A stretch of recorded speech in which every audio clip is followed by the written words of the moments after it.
मैं एक मजाक कर सकता हूं आज कि राजनाथ जी को जल्दी जाना है, तैयारी का समय उनके पास नहीं था, तो मैंने मेरे मुद्दे उनको दे दिए बोलने के लिए। उनकी अनुमति लेकर मैं मजाक कर रहा हूं।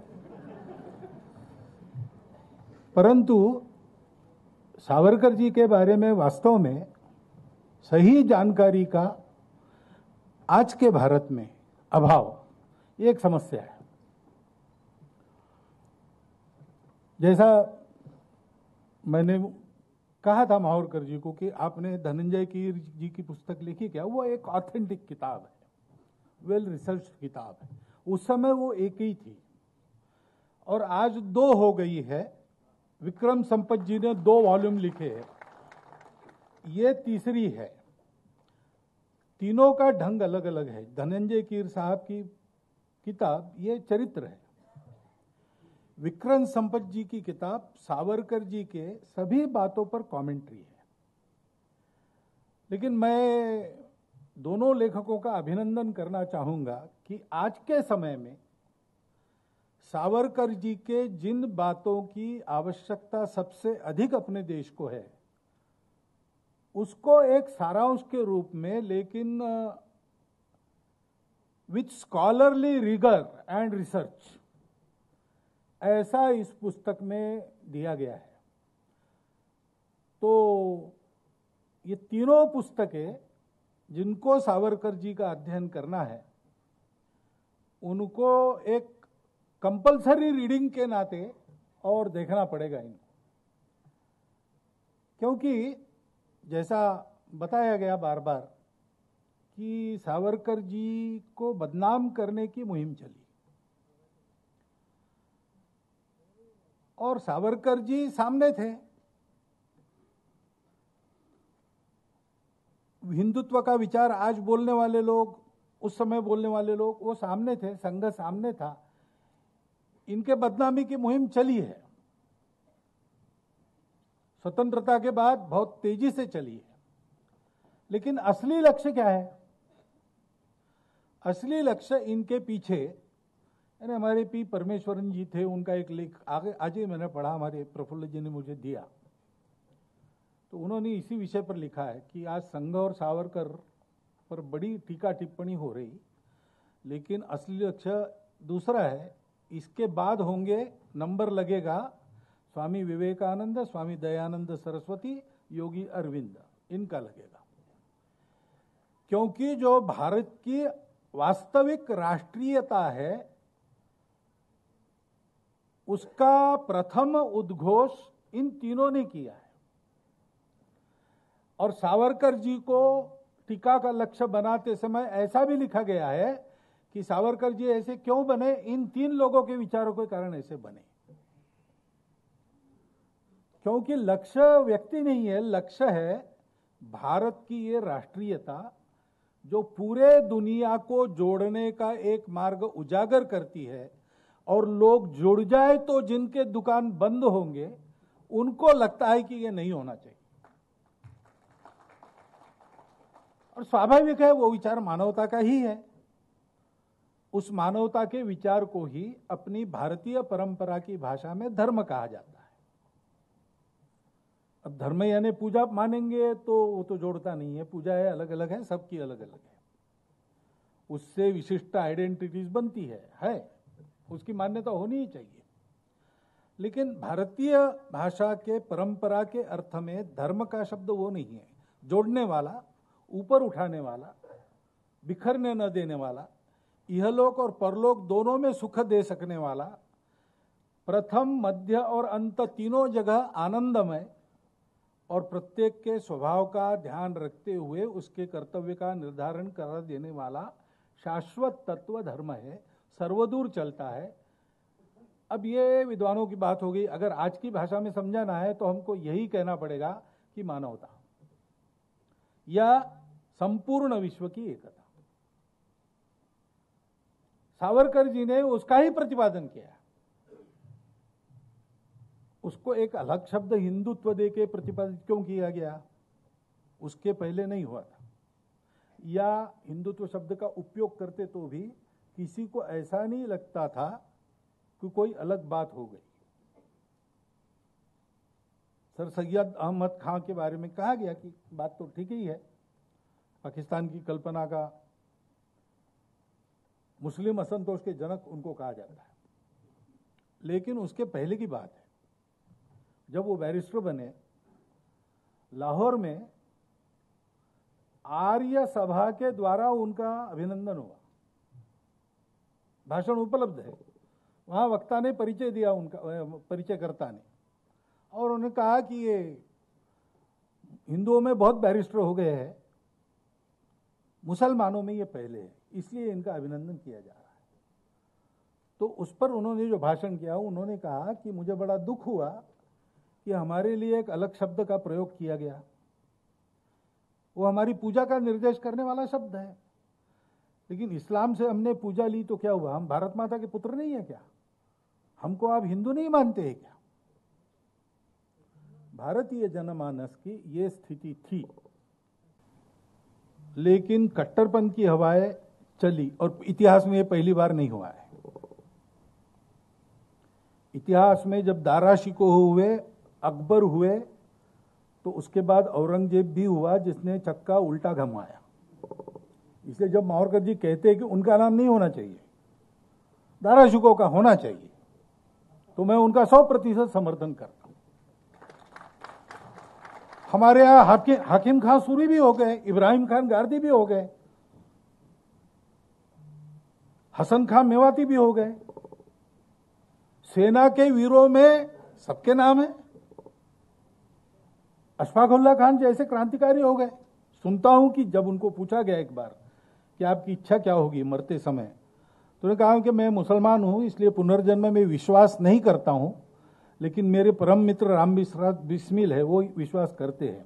अगर उनकी बात सही है तो खुदा जरूर मुझे पूछेगा कि अगला जन्म कहां लेना है, तो मैं कहूंगा भारत में ही। ऐसे नाम बहुत है हमारे पास, उनके नाम गूंजने चाहिए, उनके नाम दिए जाने चाहिए। अभी मैं जम्मू कश्मीर से आया तो वहां पता चला कि ऐसे शहीदों के नाम वहां के स्कूलों को देने की एक योजना चली है। बहुत अच्छी बात होगी, क्योंकि हमारे आदर्श वो है। हमारी पूजाएं अलग हो सकती है, परंतु पूजा हुई तो क्या हुआ? हमारे पूर्वज तो वही है, वो तो नहीं बदल सकते हम। मातृभूमि हम नहीं बदल सकते। जो भारत का है उसकी सुरक्षा प्रतिष्ठा भारत के ही साथ जुड़ी है। विभाजन के बाद भारत से स्थलांतर करके पाकिस्तान में गए मुसलमानों की प्रतिष्ठा पाकिस्तान में भी नहीं है, क्योंकि जो भारत का है वो भारत का ही है, वो बदल नहीं सकता। और हम सब पर एक उदारवादी संस्कृति, उदारवादी यानी उदारतामय संस्कृति का सब पर परिणाम है। उसी की विरासत हमको आगे ले जाती है, उसी के कारण हम सब लोग यहां मिलकर रह रहे हैं। वही हिंदुत्व है, उसका पहले उद्घोष करने की जरूरत ही नहीं पड़ती थी। सावरकर जी ने भी कब किया? सन 1857 का स्वातंत्र्य समर उन्होंने लिखा, पहले कारणों की मीमांसा की और बाद में कैसा शुरू हुआ स्वातंत्र्य समय, इसका जो वर्णन है उसको पढ़िए। उन्होंने लिखा है कि हिंदू राजाओं का भगवा झंडा और मुसलमान नवाबों का चांद तारा हरे रंग पर, दोनों साथ साथ अंग्रेजों के यूनियन जैक के खिलाफ खड़े हो गए। अभी अभी गाजियाबाद में एक पुस्तक का मैंने विमोचन किया था, तो उस पुस्तक के लेखक ने कहा कि वो जो माहौल था वो हमने आगे होने नहीं दिया, ये हमारी गड़बड़ हो गई। खिलाफत ये दूसरी गलती हमारी है। मुसलमानों के लिए बोल रहे थे। ये माहौल बना था, लेकिन उसको फिर वहाबियों के प्रभाव ने बदल दिया, और अंग्रेजों को ध्यान में आया कि हम यहां आश्वस्त नहीं रह सकते कभी भी। यहां के सब लोग, इनकी भाषाएं अलग है, प्रांत अलग है, पूजाएं सब कुछ अलग है, और बाहर से भी आई पूजा एक है यहां पे, फिर भी हमारे खिलाफ सब एक होके हमको यहां से भगा देंगे। अगर हमको यहां स्थिरपद होकर राज्य करना है, इस देश की लूट को चालू रखना है, तो इनको तोड़ना पड़ेगा। तो जो अनेक विभाजन उन्होंने खड़े किए, उसमें एक ये विभाजन भी जो कट्टरपन के कारण बनना शुरू हो गया था, उन्होंने उसको और चौड़ा किया। इसका अनुभव सावरकर जी ने अंडमान के जेल में लिया। उनका हिंदुत्व ये जो ग्रंथ है वो अंडमान से वापस आने के बाद लिखा गया है, क्योंकि जब ये कोलाहल होने लगा कि हम एक नहीं है, हम दो है, हमारे यहां हमारी पूजा अलग है इसलिए हम अलग है, आपकी पूजा अलग है, तब ये जोर से कहना पड़ा कि पूजा के आधार पर भेदभाव न करने वाली यहां की राष्ट्रीयता है, वो हिंदू राष्ट्रीयता है और इसलिए हम अलग नहीं है। लोग गुंडागर्दी का सहारा लेके और इसको गले उतारने की कोशिश कर रहे थे, इसलिए कठोर शब्दों का उपयोग करना पड़ा। सावरकर जी द्वेष्टा नहीं थे, लेकिन परिस्थितियां ऐसी थी, तो जिस भाषा में जो बात समझ में आती है उस भाषा में उसको बोलना पड़ता है। अपनी बात समझाने के लिए या शास्त्रार्थ करने के लिए जब लोग बोलने लगते तो आवाज तपती है ना, वो शत्रु थोड़ी है। हमारे संसद में क्या होता है, मारपीट ही नहीं होती बस, बाकी तो सब होता ही है। लेकिन बाहर आने के बाद एक ही जगह चाय पीते हुए सब मिलते हैं, हंसी मजाक सब चलते हैं, शादी ब्याह में एक दूसरे के घर जाते आते हैं। तो ये सब समझते हैं कि उस परिस्थिति में उस प्रकार की बात होती है। सावरकर जी का हिंदुत्व, विवेकानंद का हिंदुत्व, इनका हिंदुत्व, ये ऐसे बोलने की फैशन हो गई। हिंदुत्व एक ही है, वो पहले से है और आखिर तक वही रहेगा, वो सनातन है। सावरकर जी ने उसका उद्घोष जोर से करना आवश्यक समझा परिस्थिति को देखकर, और हम जानते हैं अब इतने वर्षों के बाद स्वतंत्रता के 75वें वर्ष पर दहलीज पर खड़े होके हम जब परिस्थितियों को देखते हैं, हमको ध्यान में आता है कि वो जोर से बोलने की तब भी आवश्यकता थी। सब बोलते तो शायद विभाजन नहीं होता, क्योंकि जिनको समझाया जा रहा था हमारे देश में कि आप अलग हो, आपकी पूजा, आप अलग रहो नहीं तो ये खा जाएंगे आपको, यही डर भरा गया ना। उनको हमको ये समझाना था कि भाई इस देश में ऐसा कभी हुआ नहीं है, बाकी सारे देशों में ऐसा हुआ है दुनिया में, लेकिन हमारे यहां तो विश्व का हर देश जब भी दिग्भ्रमित हो लड़खड़ाया, सत्य की पहचान करने इस धरा के पास आया, भूमि हर दलित को पुचकारती, हर पतित को उद्धारती। ऐसा हमारा देश है, यहां जितने आए उतने विद्यमान है और सब चल रहे हैं और सबका स्वागत है, स्वीकार है। इसलिए अलगाव की बात मत करो, विशेष अधिकारों की बात मत करो। एक बार प्रमोद जी महाजन नागपुर में आए और पहली बार नागपुर के मोमिनपुरे में उनका कार्यक्रम रखा गया, सार्वजनिक भाषण। बीजेपी के प्रति कुतूहल लोगों का जाग रहा था। मैं तो बीजेपी में काम वगैरह करता नहीं हूं, किया नहीं है, लेकिन मैं संघ का प्रचारक हूं, तो समाज में क्या चलता है मेरे कान पर आता, और मैं उस समय नागपुर का प्रचारक था। तो सिलेक्टेड मुसलमानों के बुद्धिजीवी ऐसे 750 लोगों को बुलाया था, 1000-1200 लोग थे उस सभा में, बुलाए वो तो सब आए ही थे। प्रमोद महाजन ने वह विषय रखा कि देखो हम राम मंदिर वाले हैं, उसके लिए आंदोलन कर रहे हैं और हमको आपके वोटों की बिल्कुल आशा नहीं है, तो ये सभा आपको आपके वोट प्राप्त करने के लिए नहीं है, हम क्या सोचते हैं वो बताने के लिए। हम आपको वोटर के नाते देखते ही नहीं, हम आपको अपने देश के एक नागरिक, हमारे भाई के नाते देखते हैं, और इसलिए हम अपेक्षा करते हैं कि सूखी रोटी हम खा रहे तो हम आधी आपको देंगे, आधा आधा बांट कर खाएंगे। हम ये भी कहते हैं कि हम सूखी खाएंगे और आपको जलेबी देंगे, ये होगा नहीं, और आप खाने में हिस्सेदार जरूर हो, कोई आपका हिस्सा नकार नहीं सकता, वैसे आप कर्तव्य के भी भागीदार हो, उसका हिस्सा आप नहीं नकार सकते।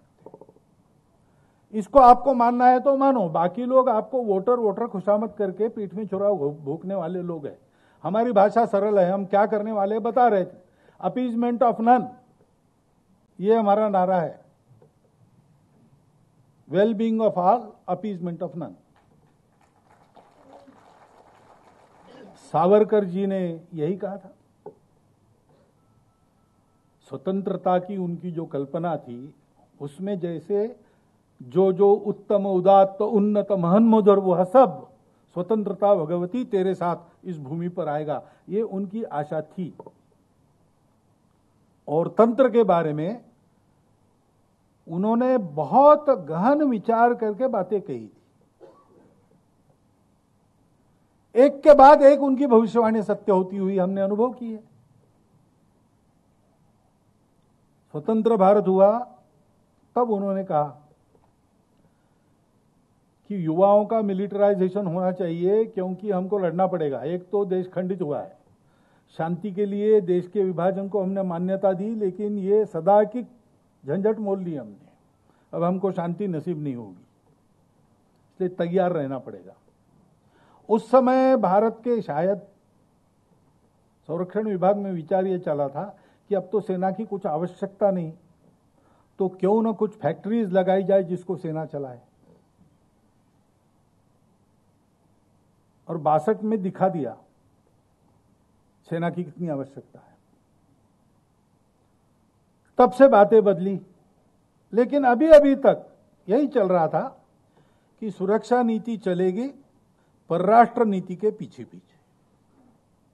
इसलिए कोई कुछ कर रहा है, नहीं नहीं नहीं नहीं, चुप रहो, क्योंकि दुनिया क्या कहेगी। अब 14 के बाद पहली बार अनुभव आ रहा है कि परराष्ट्र नीति सुरक्षा के पीछे पीछे चलती है। तो अगर लोगों को लगता है कि ये सावरकर जी का युग आ रहा है, तो इसमें कोई गलत बात नहीं है, क्योंकि ये देशभक्ति का युग है। ये अपने राष्ट्रीयता के गौरव और असली पहचान का युग है। ये अपने देश के सब लोगों को उनके जाति, धर्म, पंथ, भाषा, प्रांत को बिना देखे कर्तव्य और अधिकार दोनों में बराबरी की भागीदारी सिखाने वाला युग है। हिंदुत्व का अर्थ यही होता है ना। हिंदुत्व का अर्थ पूजा से संबंध जो है, तो पूजाएं अनेक हैं। There are many religions Bharat में,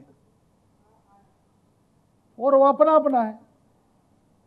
अभी नवरात्रि चल रही है, आप में से कुछ लोगों ने व्रत रखा है, कुछ लोगों ने नहीं रखा है। तो व्रत रखने वाले पुण्यवान है और नहीं रखने वाले पापी है, ऐसा तो हिंदू नहीं मानता। आप में से कुछ लोग हैं जो शाक्त नहीं है, वो गणपति जी की उपासना करते हैं, उन्होंने उपवास उस समय कर लिया, अब नहीं कर रहे, तो कोई विरोधी तो नहीं हो गए। हिंदुत्व का विचार यह है कि भाई अस्तित्व मूल में एक है, और अलग दिखने से आदमी अलग नहीं होता। बाकी दुनिया कहती है एक होना है तो एक सा होना चाहिए। Unity is not possible without uniformity. हमारे यहां बिल्कुल अलग विचार है। हम कहते हैं विविध होना, अरे हमारा आनंद है, हमारा उत्सव है, हमारा अधिकार भी है, सृष्टि का श्रृंगार भी है। भगवान को लगा मैं एक हूं, अनेक हूं, इसलिए तो सृष्टि उत्पन्न हुई। तो हम अनेक हो रहे हैं, ये आनंद की बात है। लेकिन हम विशिष्ट है, विविध है, अनेक है, इसका मतलब हम अलग है, ये बिल्कुल नहीं होता। Existence is one. केवल मानव नहीं, चराचर सृष्टि, जो विज्ञान भी आज सिद्ध करता है। सावरकर जी शुद्ध वैज्ञानिक मनोवृत्ति के थे। अभी बताया सावरकर जी यानी तर्क। किसी भी बात को उन्होंने आंख मूंद कर स्वीकार नहीं किया। प्रत्यक्ष अनुभव के धरातल पर और बुद्धि के तर्क के आधार पर जो सत्य उनको प्रतीत हुआ, उन्होंने बेबाक कहा, परिणामों की चिंता नहीं की। मेरा क्या होगा इसकी बिल्कुल चिंता नहीं की। उनका जीवन तो मेरा क्या होगा इस थीम पर चलने वाला जीवन था ही नहीं। स्कूल में पढ़ते समय उन्होंने प्रतिज्ञा की थी कि देश की स्वतंत्रता के लिए सर्वस्व समर्पण करके मैं जीवन जीऊंगा। तो उन्होंने कहा है उनकी उस कविता में, जिसको चिरायु जी ने उद्धृत किया, दीप्तानलात निज मातृ विमोचनार्थ हा स्वार्थ जाळूनी आम्ही ठरलो कृतार्थ। मातृभूमि के मुक्ति का ये जो प्रज्वलित अग्नि है, उसमें हमने स्वार्थ को जला दिया और कृतार्थ हो गए, और इसका कोई पश्चाताप नहीं। मेरा बड़ा भाई वो जेल में है, उसकी तुम्हारे वेदी पर बलि चढ़ रही है। छोटा, मैं स्वयं भुगत रहा हूं, छोटा भाई भी कारावास में है, लेकिन ये क्या है, हम अगर 7 भाई होते तो सब तुम्हारे ही ठंडिल पर हम बलि देते। उस कविता का नाम है मृत्यु पत्र। अंडमान से उन्होंने अपने भाभी को भेजा, वापस आएंगे कि नहीं आएंगे पता नहीं, तो पत्र लिखते थे और प्रतिभाशाली थे, ओजस्वी कविता। तो वो कविता उन्होंने लिखी, उसमें सब विचार ऐसे ही है। ऐसे प्रखर व्यक्तित्व वाले सावरकर जी, वो किसी बात को आंख मूंद के स्वीकार नहीं करते थे। उन्होंने बहुत चिंतन किया, परिस्थिति का चिंतन किया। आप ये मत समझिए कि मुसलमानों के शत्रु थे, उनकी उर्दू गजलें भी है एक से एक। अंडमान में वहां के बंदियों को उन्होंने अपनी उर्दू गजलें भी सुनाई। वहां मुसलमान बंदी भी थे, स्वातंत्रवीर भी थे। तो इतना उनका अध्ययन निरीक्षण था और सबके मनों को वो जानते थे। तो सज्जनों से कैसा व्यवहार करना और दुर्जनों से कैसा व्यवहार करना आता था। मुख्य पाला उनका दुर्जनों से पड़ा, तो उनकी भाषा वैसी हो गई। अब लड़ाई में थे तो लड़ाई में तो कोई लड़ने वाला संधि की बात नहीं करता, वो दूसरी एक डिप्लोमेसी पीछे से चलती है, उसमें दरवाजे खुले रहते, वो होना चाहिए, होता है। लेकिन जो सामने सेनापति है वो ऐसी भाषा नहीं करता कभी। उनका वो रोल था और वैसा उन्होंने किया। लेकिन हम जानते हैं कि उनके विचारधन को हम समग्रता से देखें और देखें तो जो बात अभी माहुरकर जी ने बताई है उनके बारे में, पुस्तक में वेल रिसर्च ऐसी लिखी है, वो 100% सही है। लेकिन ये कैलमनी जो होती है ना, अपने प्रजातंत्र में राजनीतिक विचार के अनेक प्रवाह है और होते ही है। प्रजातंत्र नहीं होता तो भी हमारे यहां तो ये माना जाता है कि मतभिन्नता ये स्वाभाविक है। हम संगठन सूक्त कहते हैं, उसमें एक जगह सहचित्त ऐसा शब्द है, बाकी सब जगह समान या सम ऐसा शब्द है। समानो मंत्र समिति समानी समानम मन सहचित्तमेशा। विनोबाजी भावे कहते हैं कि ऋग्वेदकार मनुष्य को जानते थे, इसलिए उन्होंने ये माना कि चित्त समान है, समिति समान हो सकती है, मन समान हो सकता है, मंत्र समान हो सकता, सब मनुष्य का चित्त समान नहीं होता है कभी। इसलिए मत एक बात के अनेक लोगों के हमेशा अलग अलग होते हैं। लेकिन एक बात होती है कि हमारे मत अलग है तो भी हम एक साथ चलेंगे। ये जहां होता है वहां मतों का शास्त्रार्थ होता है, एक सहमति बनती है। जिनका नहीं माना गया वो अपना मत उसमें विलीन कर देते हैं और पूरा समूह आगे बढ़ता है, कदम से कदम मिला के आगे बढ़ता है, एक स्वर में बात करता है। हमारी राष्ट्रीयता के ये सारे मूल तत्व है। उसका उद्घोष करने वाले सावरकर जी को, ये जिनको ये उदारता पता नहीं है, उन लोगों ने बदनाम करने का अखंड प्रयास चला है, आज भी चलता है। वास्तविक सावरकर जी के समकालीन अन्य विचार के जो लोग थे, उस समय के लोग एकदम गहरे और ऊंचे लोग हैं। उनके मतभेद स्वाभाविक मतभेद है। गांधी जी के और सावरकर जी के मतभेद तो जग जाहिर है। कोई ये सिद्ध करने का प्रयास बिल्कुल न करे उनके मत समान थे, ऐसा नहीं है। परंतु गांधी जी की सावरकर जी के बारे में भावना और सावरकर जी की गांधी जी के बारे में भावना एक समान क्षेत्र में प्रामाणिकता से, निस्वार्थ बुद्धि से, सर्वस्व समर्पण करके काम करने वाले कार्यकर्ताओं की आपस में जो होती है वैसी ही थी। गांधी जी का स्वास्थ्य खराब हुआ, चिंतित हो गया सारा देश। सावरकर जी ने वक्तव्य दिया कि गांधी जी जैसा महापुरुष, उसको इसकी आवश्यकता बहुत है देश में, उनके स्वास्थ्य को ठीक रहना चाहिए, रखना चाहिए, और गांधी जी को हमारी विनती है कि अपने स्वास्थ्य को संभाल कर वो काम करें। और सावरकर जी के बारे में गांधी जी ने क्या कहा बताया। सावरकर जी को ऐसे नापना भी कठिन है, इतना मल्टी डायमेंशनल बहुआयामी व्यक्तित्व उनका था। उत्तम प्रतिभावान साहित्यिक, उनकी कविताएं, उनके नाटक, उनके लेख, उत्तम वक्ता,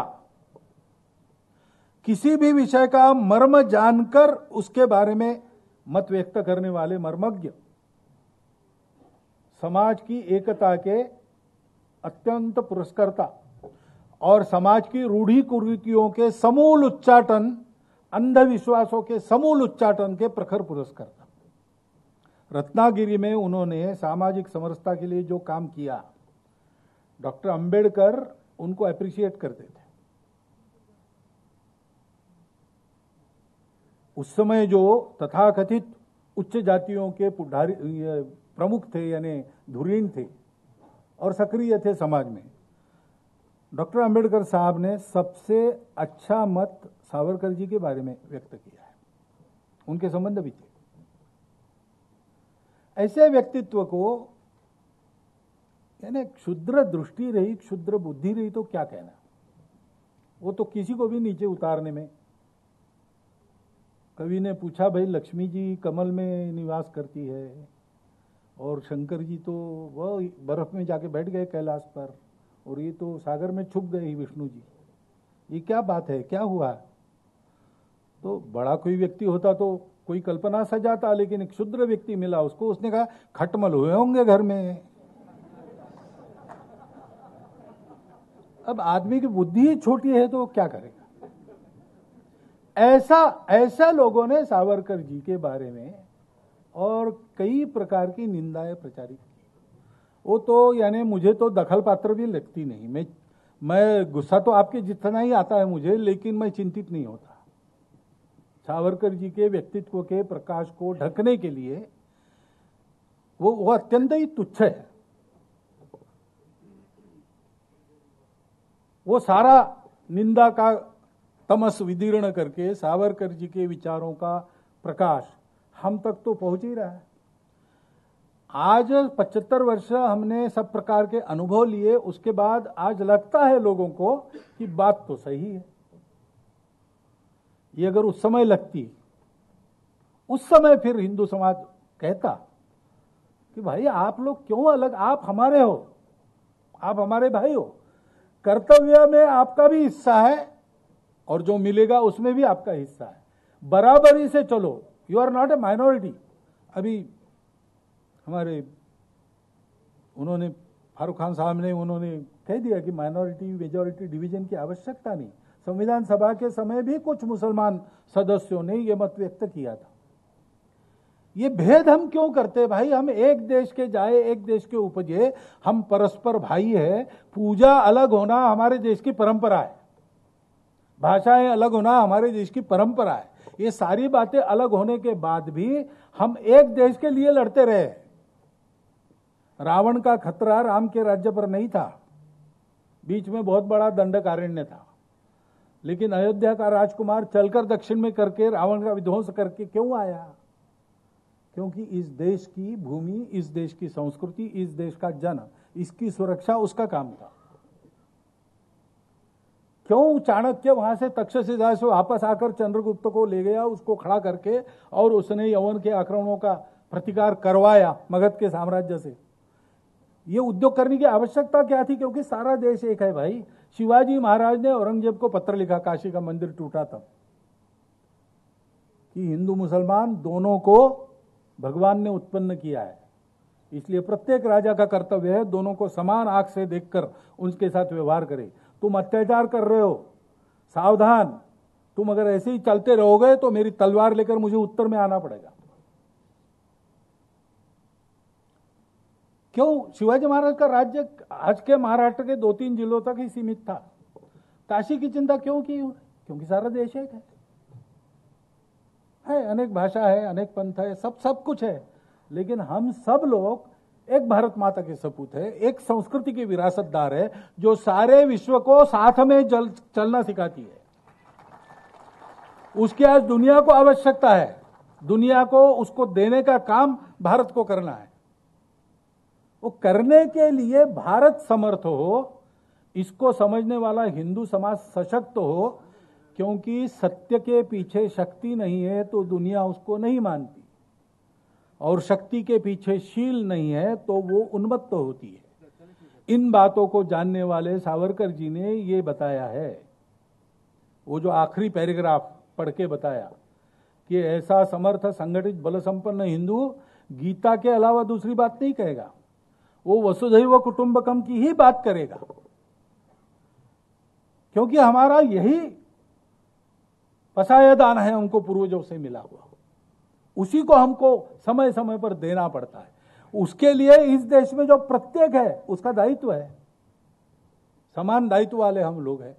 हमारी मातृभूमि विभाजित नहीं हो सकती। अभिनव भारत उनका जो क्रांतिकारी आंदोलन था, उसका सांगता समारोह उन्होंने बाद में कहा, जिसमें पूजनीय गुरुजी उपस्थित थे। उस समय का उनका भाषण है कि हम हिंदू सिंधु के बिना रह कैसे सकते। 1967 की बात है। उन्होंने तब भी यह सोचा था कि भारत एक होना चाहिए, एक होगा। योगी अरविंद ने कहा था कि अब ये विभाजन हो गया तो इसके कारण बहुत भटकाव होगा, लेकिन अंततोगत्वा फिर से अखंड भारत उदीयमान होगा। ये विश्व के लिए आवश्यकता है। आज स्वर्गीय राम मनोहर लोहिया जी की जयंती है। वो भी अखंड भारत का स्वप्न देखने वालों में एक थे।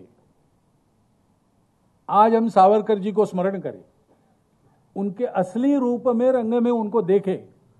ऐसा देखने के लिए ऐसी पुस्तकों का अध्ययन करें, ऐसी पुस्तकों को घर में खरीद कर रखे, ताकि हमारी नई पीढ़ी भी उसको पढ़े और सही जानकारी ले, और फिर से उस खोई हुई एकात्मता और अखंडता को वापस लाने के लिए संकल्पबद्ध हो।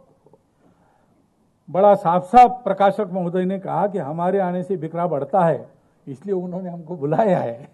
लेकिन ठीक है, बिखराव बढ़े, मेरी शुभेच्छा तो है ही, परंतु साथ साथ ये संकल्प अगर अपने समाज में बनता है तो लेखक द्वय का जो इतना परिश्रम है, इतने कम समय में इतना गहन अध्ययन कर और ऐसे विषय पर उन्होंने लिखा, लोग क्या कहेंगे पता नहीं, ऐसा उनको लगता था।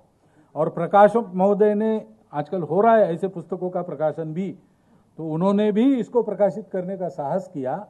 तो वो फालतू नहीं जाएगा अगर ये संकल्प लेकर हम खड़े हो जाएंगे और एक आदर्श भाईचारा युक्त समाज, बल संपन्न समाज, विश्वहितैषी समाज, स्वनिर्भर समाज बनकर खड़े रहेंगे और विश्व को शिक्षा देंगे। वो दिन हम जल्दी देखें। ये शुभकामना आपको विजयादशमी के 2 दिन पहले ही देता हूं और मेरा भाषण समाप्त।